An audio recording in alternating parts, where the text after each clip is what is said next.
Parvati పతయే Hara Hara Mahadev.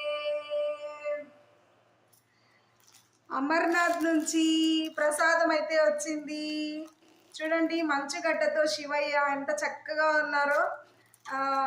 Thank you Prasad, పిండిని గుర్తుపెట్టుకొని మంచిగా ప్రసాదం తెచ్చిచ్చినందుకు. ఈసారి శివలింగం అయితే 4 యాక్చువల్లీ ఎవ్రీ ఇయర్ 58 డేస్ వరకు ఈ మంచుగడ్డ అలానే ఉంటూ అందరికీ భక్తులకు దర్శనం ఇచ్చేది. కానీ ఈసారి ఒక 1 వీక్ లోపలే ఈ మంచుగడ్డ అనేది చాలా వరకు తగ్గిపోయింది. కానీ మా వాళ్ళకైతే మంచిగా దర్శనం అయితే జరిగిందంట. సో నాకు ప్రసాదం అయితే తెచ్చిచ్చారు. ఇవి చూడండి, ఇవి బొరుగుల్లాగా ఉన్నాయి, పెద్ద పెద్దగా ఉన్నాయి. హర మహాదేవ.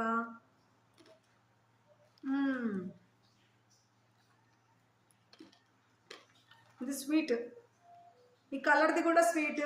ఓం నమ శివాయ. వెరీ హ్యాపీ, చాలా సంతోషం.